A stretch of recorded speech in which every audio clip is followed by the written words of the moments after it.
So, you've probably clicked on this video thinking, whoa, Dark, how can a sledgehammer be the best weapon in the Down 2? Sure, it's a blunt, which is really good, but there's no way a two-handed weapon can be the most devastating against enemies in this game. Well, in today's video, boy will I prove you wrong. I have spent the last couple of hours farming just to get a full weapon wheel worth of sledgehammers, and I'm going to show you how this is a god tier weapon. Before starting, those are the perks that I have used to mod the sledgehammers, because vanilla weapons suck. We all know that modded weapons are obviously better. And also, here's the cards combination that I am using with the sledgehammers. Those are the skill cards that are the most important and the ones that work perfectly with this. You can modify it if you want to, if you're gonna try this out, but I recommend keeping those two on because those are really important for this. Anyways, now that we've got this out of the way, it's time for me to show you sheer destruction.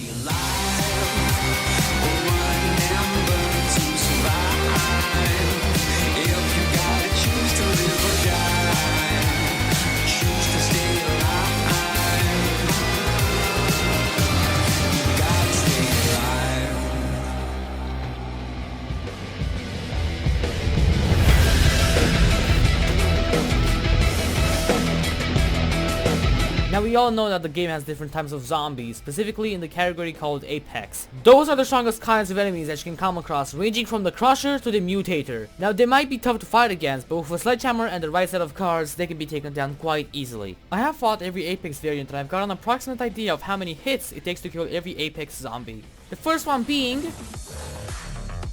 this is the Crusher. He is one of the few Apex variants that you can counter pretty much anywhere. He's strong and tanky, also big, but he only takes about 6 hits to collapse. Up next is a stronger version of the Crusher, which is called Inferno. He might be more dangerous with his fire attacks, but he's still weak, being able to take only 6 hits from the sledgehammer until death. This is the Burster. Do I even need to explain this one? The Slobber is a zombie on the chunkier side, but he takes less hits than a Crusher, which is surprising. It only takes 5 hits for him to die. The Petrified Slobber. This nasty fella is a stronger mutation of the normal Slobber, but this one can withstand more hits than the normal Slobber, dying after 8 hits. The Firestorm Slobber is a really strong variant of the original Slobber mutation that spits fire at you, making him quite dangerous, but nonetheless he dies after 7 hits. The Screamer. She is a very annoying type of enemy that literally screams at the top of her lungs at you, pushing you back as you try to get closer, but you can easily throw a sledgehammer to stun her, allowing you to kill her. She dies after 2 hits. Double Take Screamer. She behaves just like the normal Screamer, but the only difference is that her screams are full of electricity. She dies after 4 hits. The Butcher. He is a very fast zombie that can kill you easily with his razor sharp blades made out of his own bones if you are not careful enough to dodge his attacks. He dies after 8 hits. The Vicious Butcher. He is literally the Butcher but on drugs. There's nothing else to say. He dies after 7 hits. And at last, the Mutator. This is the deadliest enemy in the game. He is really strong. Get the fuck off me! And also tough to kill, dying after 10 hits.